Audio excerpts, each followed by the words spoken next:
नमो अर्हन्ताणं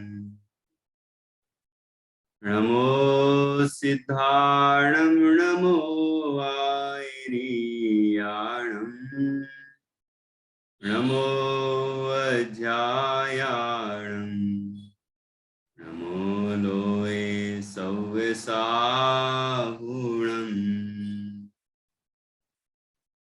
मंगलम भगवान वीरो मंगलम गौतमो गणी मंगलम कुंद कुंदाद्यो जैन धर्मोस्तु मंगलम सर्वमंगल मांगल्यम सर्वकल्याणकारकम प्रधानम सर्वधर्माणां जैनं जयतु शासनम् जैनं जयतु शासनम् इन्दसद्वन्द्याणं द्युवणहितमधुरविशदवकाणम् अन्तातीतगुणाणं नमो जिणाणं जिद्भवाणम् सहजानंद चैतन्य प्रकाशाय महीयसे नमो नेकांत विश्रांत महिम्ने परमात्मने दुर्निवारणायानीक विरोध ध्वंसनौषधि स्यात्कार जीविता जिया जैनी सिद्धांत पद्धति स्वसंवेदन सिद्धाय जिनाय परमात्मने शुद्ध जीवास्तिकायाय नित्यानंद चिदे नमः।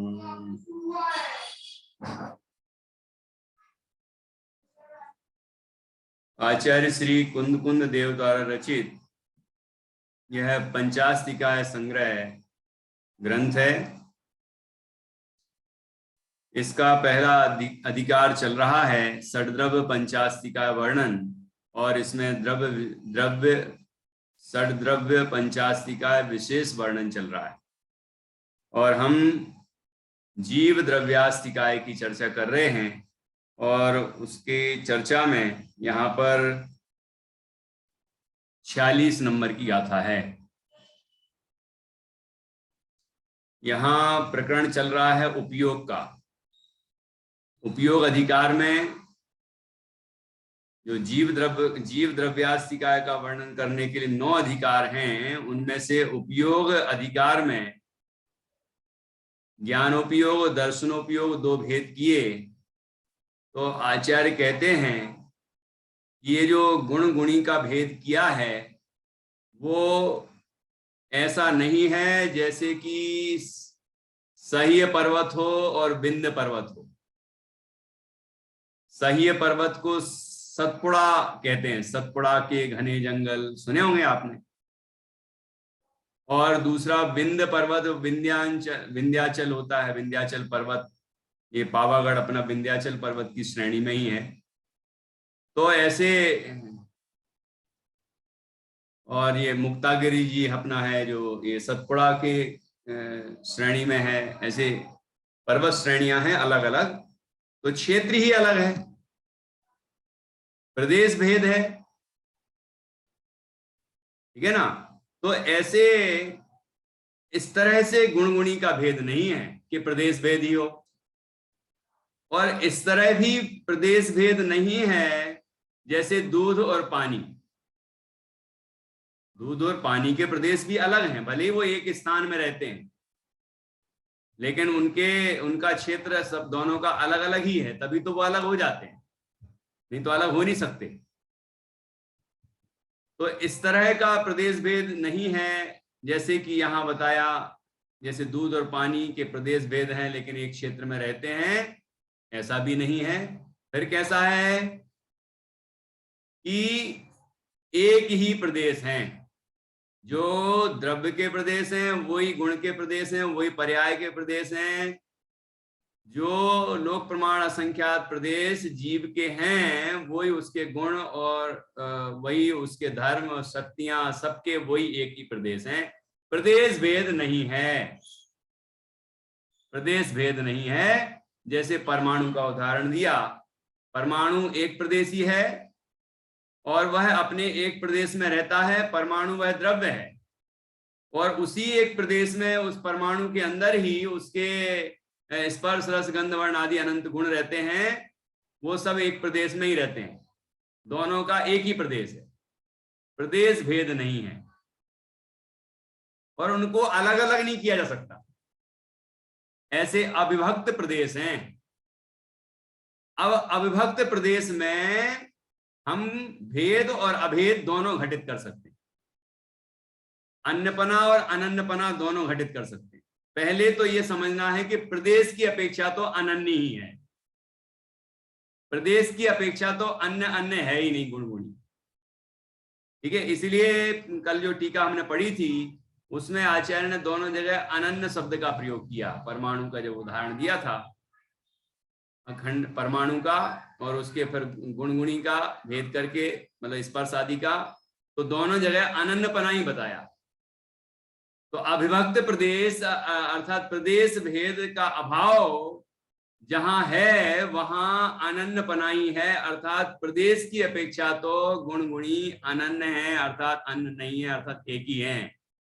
तो जो भेद और अभेद कहा वो किस अपेक्षा, कि वो जो गुणगुणी का भेद कहा वो प्रदेश अपेक्षा नहीं है, वो किस अपेक्षा है, संज्ञा, संख्या, लक्षण और प्रयोजन की दृष्टि से है।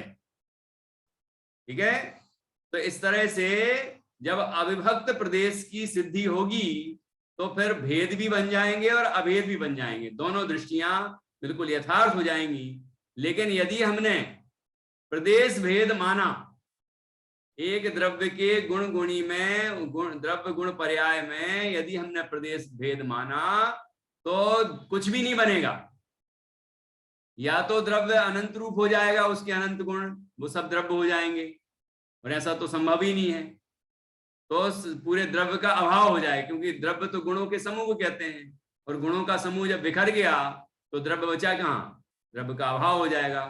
तो यदि हमने प्रदेश भेद माना गुणगुणी में तो द्रव्य की सिद्धि ही नहीं होगी, द्रव्य का अभाव हो जाएगा। इसलिए जब हम गुणगुणी का भेद करें, आत्मा में ज्ञान है, ज्ञानोपयोग है, आत्मा में दर्शनोपयोग है, ऐसा हम भेद करें तो वहां प्रदेश भेद की अपेक्षा नहीं समझना। प्रदेश तो दोनों के एक ही हैं, अभिन्न प्रदेश हैं, अनन्य प्रदेश हैं। ठीक है ना, ऐसा समझना। उसके बाद फिर संज्ञा, संख्या, लक्षण, प्रयोजन की दृष्टि से भेद किए हैं, ये बात समझ लेना। तो फिर हमारे भेद और अभेदपना दोनों ही बन जाएंगे। ठीक है, इस तरह से यहाँ ये प्रकरण चल रहा है। अब इसी प्रकरण में आगे कोई गुण और गुणी को, द्रव्य और गुणों को अन्य मानता है तो उस बात का खंडन करते हैं।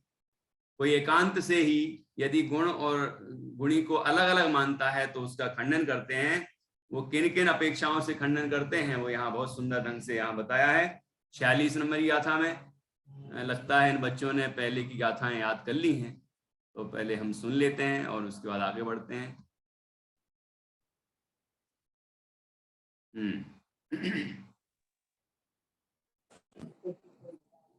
भैया जी 44 और 45 गाथा याद लर्न हो गई। हाँ हाँ, बहुत अच्छा किया, सुनाओ। जदि हवज्जितव्ये मरणं गुणदोया गुणाय दप्पाति अन्ये दब्बाणन्ति मध्वा दब्बा भागं पकुवन्ति अविभक्तमनन्तं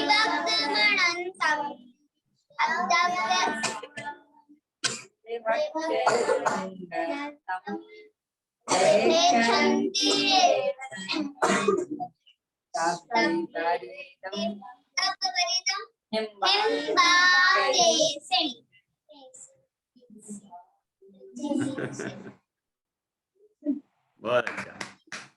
बहुत बढ़िया सुनाया। दो गाथाएं सुना दी बच्चों ने, है ना।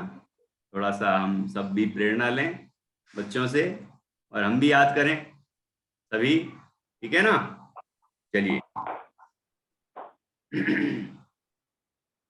इस तरह हम 46वीं गाथा पर पहुंचे हैं। अब हम आगे बढ़ते हैं, 46वीं गाथा पर चर्चा करते हैं। और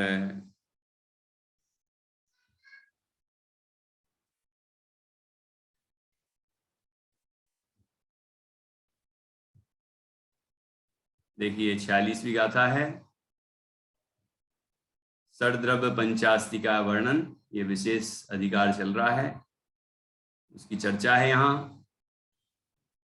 ववदेशा संठाणा,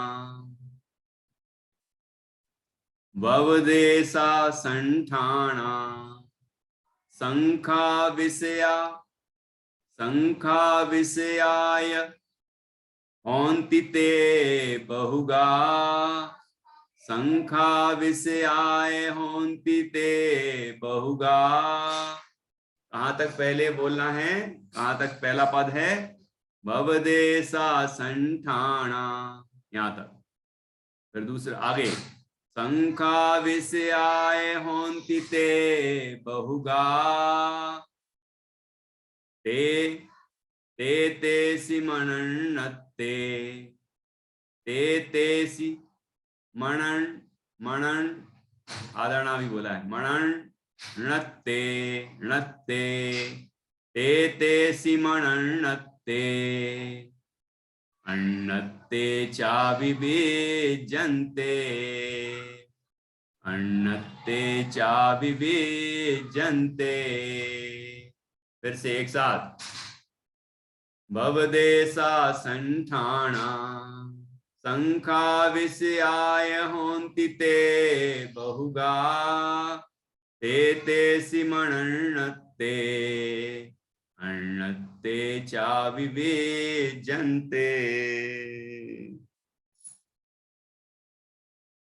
भवदेशा व्यपदेश कथन, संठाणा संस्थान आकार आकृति प्रदेशों का आकार, संख्या संख्याएं, विषया विषय, या मतलब और, तो और पहले आता है अर्थ।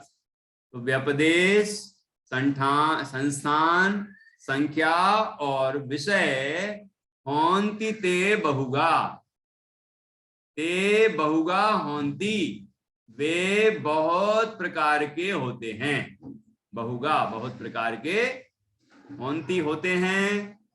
ते तेसि मनन्नत्ते, ते अब हम संधि विच्छेद करेंगे, तेसिम अनन्नत्ते, वे उनमें अनन्नत्ते मतलब अनन्य हैं, अनन्य हैं, ठीक है। वे कौन? वे गुणगुणी, जिसकी चर्चा यहाँ पर प्रकरण में चल रही है ना।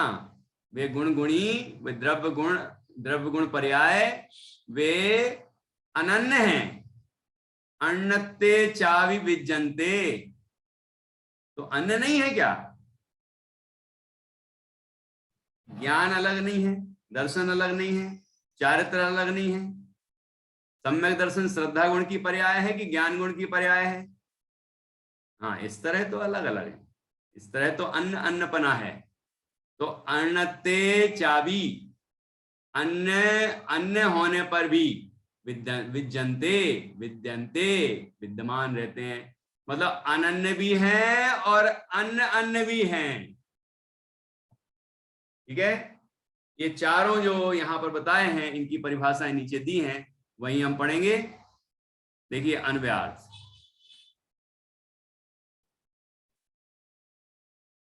व्यपदेश संस्थान संख्याएं और विषय अनेक होते हैं। वे व्यपदेश आदि द्रव्य गुणों के अन्यपने में तथा अनन्यपने में भी हो सकते हैं। मतलब अन्यपना भी, अन्यपने का कथन भी हो सकता है और एक पने का मतलब अनन्य पने का कथन भी हो सकता है। और वे चार चीजें जो बताई हैं वो चारों चीजें उनमें दोनों में लागू होंगी। तो इसलिए ऐसा नहीं कहना कि व्यपदेश हो रहा है तो हम तो भिन्न भिन्न का ही करेंगे, मतलब जैसे कारक चिन्ह विभक्ति का प्रयोग करते हैं ना, इन सब का प्रयोग आने वाला है इसमें, जो कि षटकारकों की चर्चा प्रवचन सार जी की 16वीं गाथा में की है ना। तो यहाँ पर ये यहाँ कर रहे हैं 46वीं गाथा में। तो यहाँ व्यपदेश, संस्थान, संख्या और विषय की दृष्टि से ये जो अनेक प्रकार के ये सब होते हैं, तो ये अन्य पने में भी घटित होते हैं और अनन्य पने में भी घटित होते हैं। अब क्या है ये तो अभी जब हम टीका पढ़ेंगे तो और स्पष्ट होगा ये विषय। सभी की परिभाषाएं भी दी जाएंगी और उदाहरण भी दिए जाएंगे, उदाहरण से समझाया जाएगा कि कैसे दोनों तरह से घटित होता है, अन्नपना और अनन्नपना दोनों में ये चीजें लागू होती हैं, वो हम समझेंगे। देखिए आगे ठीक है। यहां व्यपदेश आदि एकांत से द्रव्य गुणों के अन्नपने का कारण होने का खंडन किया है। अर्थात व्यपदेश किया, कथन किया हमने किसी का, तो वो अन्य ही हो गया, ऐसा खंडन करते हैं। अनन्नपने में भी ये व्यपदेश आदि चारों चीजें लागू होती हैं, अन्यपने में भी होती हैं लेकिन अनन्नपने में भी होती है। कैसे? जिस प्रकार देखो सभी चीजें बताएंगे, आप धैर्य रखना, सब चीजें समझ में आएंगी अभी। जिस प्रकार देवदत्त की गाय, क्या बोला मैत्री, तुमने संस्कृत पढ़ी है ना, 6th में आ गई अब तो, वैसे तो 2nd क्लास से ही पढ़ रही हूं। तो ये षष्ठी विभक्ति कौन सी होती है पता है? नहीं पता? तो फिर हमारे जैसा शिक्षक नहीं मिला क्या तुम्हें? 2nd से तो पढ़ रही हो, षष्ठी विभक्ति तो आना चाहिए। रामस्य, अभी मुंडी हिलेगी, हाँ। रामयो रामाणाम, बालकस्य बालकयो बालकानाम, नहीं पढ़ा? यहां देवदत्तस्य गो है ना, देवदत्त की है, ऊपर संस्कृत में लिखा है आचार्य ने, है ना। जिस प्रकार देवदत्त की गाय, इस प्रकार अन्य पने में षष्ठी व्यपदेश, षष्ठी विभक्ति का कथन हो रहा है कि नहीं? षष्ठी विभक्ति का कथन होता है। ये इतना तो सबको ख्याल में आ रहा होगा, हिंदी में लिख रहे हैं यहाँ, तो ये तो अपन हिंदी में प्रयोग करते हैं ना। तो देवदत्त की गाय ऐसा हम कहते हैं, तो ये गाय अलग है, देवदत्त अलग है ना, नहीं है संगीता जी? देवदत्त अलग है और गाय अलग है कि दोनों अनन्य है? अन्य अन्य है कि अनन्य है? अन्य अन्य, बराबर। तो अब देखना, की का प्रयोग किया, की संबंध होता है, जैसे कि मेरी पुस्तक, मनुष्य, पंडित जी की पुस्तक, मेरी पुस्तक में री आ रहा है ना, तो आपको समझ में नहीं आया, ये भी षष्ठी है, संबंध बताने के लिए, है ना। जैसे मेरा मंदिर, अब लेकिन जब तक नाम नहीं लेंगे तो का के की विभक्ति समझ में नहीं आएगी। तो राम की पुस्तक, है ना, जैनों का मंदिर, कार है तो जैनी अलग है, मंदिर अलग है, दोनों का संबंध बताया गया है। तो जैसे अन्य अन्य में षष्ठी का विपदेश होता है, क्या अनन्य में भी हो सकता है संबंध? संबंध क्या दो ही द्रव्य में होता है कि गुणगुणी में भी हो सकता है? एक ही द्रव्य के अंदर भी संबंध घटित होगा कि दो ही द्रव्यों के अंदर ही घटित होगा? देखो, जिस प्रकार देवदत्त की गाय, इस प्रकार अन्य पने में षष्ठी व्यपदेश अर्थात षष्ठी विभक्ति का कथन होता है, उसी प्रकार वृक्ष की शाखा, वृक्ष की शाखा, ये वृक्ष अलग है और शाखा अलग है क्या है? तो मैत्री इतना तो बता दो। वृक्ष अलग है और शाखा अलग है उसकी। शाखा मतलब डाली अलग अलग है ना। हाँ, उनकी मम्मी कह रही है हाँ अलग अलग। भैया जी अलग नहीं है। अरे तो बिल्कुल सही समझा तुमने, बहुत अच्छा।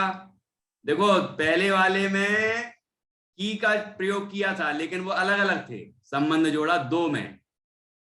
और यहाँ एक ही द्रव्य के अंदर की का प्रयोग किया, मतलब एक पेड़ के अंदर जो भाग हैं उसके या उसके ही अंग हैं, जो जैसे मनुष्य का हाथ, तो मनुष्य और हाथ अलग अलग द्रव्य हैं क्या, मतलब अभी अलग अलग है क्या, कि मनुष्य जो है वो हाथ भी उसका एक अंग है, नाक कान है ना, ये सब पैर सब पूरे पूरे अंग मनुष्य के ही है ना।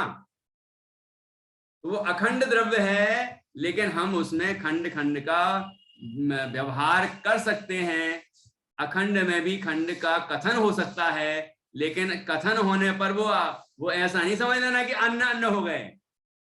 जैसे हमने कहा वृक्ष की शाखा, पेड़ की डाली है ना, पेड़ का तना, पेड़ के फल, पेड़ के फूल, पेड़ की जड़, तो ऐसा मत समझ लेना कि जैसे ही की कहा तो दो द्रव्य हो गए, समझ लेना। एक ही द्रव्य में भी इस तरह का कथन होता है, ठीक है। ऐसे सभी विभक्तियां समझाने वाले हैं अभी।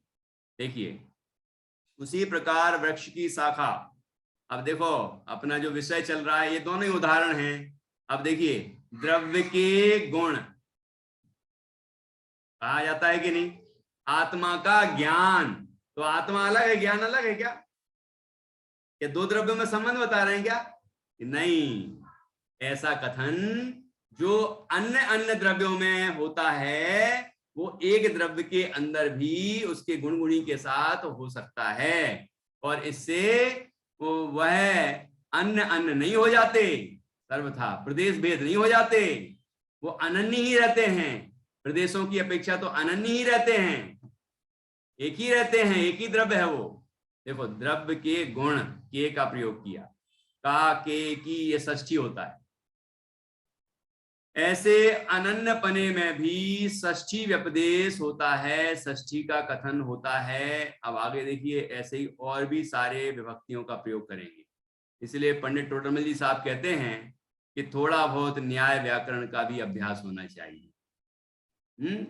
तो ये ऐसा होने से हमें ये बड़े बड़े शास्त्रों के रहस्य समझ में आने लग जाते हैं, जल्दी आते हैं। ये तो हमें समझाना पड़ रहा है अभी, ये हमारे ये बच्चे हैं ये सेकंड थर्ड फोर्थ सिक्स सब में संस्कृत पढ़ते हैं, लेकिन देखो अभी सीखा नहीं है, मुझे सिखाना पड़ रहा है। तो अच्छे से पढ़ना, अगली बार पूछूं तो बताना, है ना। कर्ता ने प्रथमा कर्म को द्वितीया करण से के द्वारा तृतीया नहीं पढ़ा, तो आपकी बार पूछूंगा, नहीं पढ़ा, क्या पढ़ा है, चलो कोई बात नहीं। हाँ, जिस प्रकार देवदत्त फल को अंकुश द्वारा धनदत्त के लिए वृक्ष पर से बगीचे में तोड़ता है, ये सब अलग अलग है ना। देवदत्त फल को, ये देवदत्त करता है, फल को कर्म है, अंकुश द्वारा करण है, धनदत्त के लिए ये संप्रदान है। वृक्ष पर से ये वृक्ष में से, इसका अर्थ है वृक्ष पर से अलग हो रहा है वो फल, है ना, तो ये अपादान है। और बगीचे में ये आधार है, अधिकरण है, ठीक है। तोड़ता है क्योंकि संस्कृत में 6 ही कारक माने, 6 कारक होते हैं, तो इस एक वाक्य में देखिए 6 कारकों का प्रयोग कर दिया आचार्य ने। ये व्याकरण के महान विद्वान थे, लेकिन केवल व्याकरण नहीं लिखी इसलिए प्रसिद्ध नहीं हुए। जैनियों में प्रसिद्ध हैं, लेकिन जैसे दुनिया में बहुत सारे पाणिनि और ऐसे बहुत सारे प्रसिद्ध है ना व्याकरणकार, तो ये आचार्य उस रूप में प्रसिद्ध नहीं हुए, क्योंकि इन्हें व्याकरण का उपयोग अपने हितकारी प्रयोजन से किया है। है ना, अपने आत्महित के लिए किया, जीवों को तत्व ज्ञान सिखाने के लिए किया। जैनेन्द्र व्याकरण भी है हमारी, एक से एक जबरदस्त सूत्र हैं, लेकिन लोग उसको नहीं पढ़ते। तो वो तो व्याकरण ही लिखी है, उसमें विशुद्ध व्याकरण है वो। हाँ, तो इस तरह से यहाँ एक ही वाक्य के अंदर इतनी सारी चीजों को जोड़ के ये सारे कारक घटित किए हैं। अब एक ही वस्तु में करेंगे। हाँ, मैं कहना चाह रही थी सर, मैंने अभी मेरे बेटे की जो 12th की बुक है उसमें पढ़ा मैंने, जो प्रीफेस लिखा रहता है मैथ्स की बुक में, ये जो परम्यूटेशन कॉम्बिनेशन है ये महावीर के द्वारा दिया गया है। तो उनसे बड़ा गणतज्ञ की नहीं है। कर्णान योग में पढ़ रही हूँ, पूरा कर्मकांड जी का 8वां अधिकार आ गया है, इतनी मैथ्स है लेकिन कहीं नाम फेमस नहीं है, बुक में लिखा है उसकी। तो बहुत आश्चर्य हुआ हमें कि लोगों को ये पता तो है, मतलब कि जितना मैथमेटिक्स है उसके सबसे बड़े तो एक्सपर्ट महावीर भगवान ही थे। तो उसमें महावीर भगवान लिखा है कि केवल महावीर शब्द लिखा है? सर वो भगवान तो हमारे लिए हैं, उनके लिए तो सिर्फ जैनों का मतलब ऐसा बताया उन्होंने, महावीर किसी और के लिए नहीं कह रहे थे वो। अच्छा, अपने महावीर भगवान के लिए ही कह रहे थे, लेकिन भगवान तो हम लगाते हैं ना उनके लिए। हाँ बराबर, वो तो तो महावीर, जैनों के जो हाँ, जैनों के जो महावीर हैं उन्होंने दिया है, ऐसा लिखा है उसमें। ओके ओके, बहुत अच्छा। तो क्या कहें कि भारत के लिए कहा जाता है, भारत में संस्कृत ऐसा ऐसी एक भाषा है कि जो कंप्यूटर के लिए भी सबसे ज्यादा उपयोगी है ना, लेकिन कोई प्रयोग कर रहा है क्या इसका? गुणगान गा रहे हैं, हम अभिमान कर लेते हैं वो गुणगान करके और हमें ठग लेते हैं। ऐसे हम भी ठगे जाते हैं, लेकिन हम उसका उपयोग नहीं करते। जैन मैथमेटिक्स कितनी बढ़िया है, जोरदार है, कितने सुंदर कैलकुलेशन है, फटाफट सारी चीजें सॉल्व होती हैं, लेकिन हम उसका प्रयोग कहाँ करते? कई लोग, जैसे अन्नमत में वैदिक मैथमेटिक्स का प्रयोग होने लगा, लेकिन हम लोग नहीं कर रहे इस पे काम। मैंने अपने जैन गणतज्ञ देखे हैं, नागपुर में रहता था, वहाँ वो जैन मैथमेटिक्स पढ़ाने के लिए आते थे, हम बुलाते थे उनको। हमारे जो छात्रावास के बच्चे थे उनको हम जैन मैथमेटिक्स सिखाते थे कि थोड़ा सीखो तो वही जैन मैथमेटिक्स कैसी होती है, जैसे वैदिक मैथ्स होती है। तो भारतीय संस्कृति को, भारतीय जो संसाधन है उनको ज्यादा बढ़ावा दिया ही नहीं गया, क्योंकि हम अंग्रेजों से आजाद हुए तो अंग्रेजी ही पद्धति पे चल रहे हैं आज भी। और अब जैनों की संख्या ज्यादा नहीं बची, इसलिए जैनों को तो खुद को ही प्रयास करना पड़ेगा अपने लिए, दूसरे नहीं पढ़ेंगे। लेकिन हम तो पढ़ लें, हम ही नहीं पढ़ रहे, ठीक है नहीं। चलिए, अभी ये विषय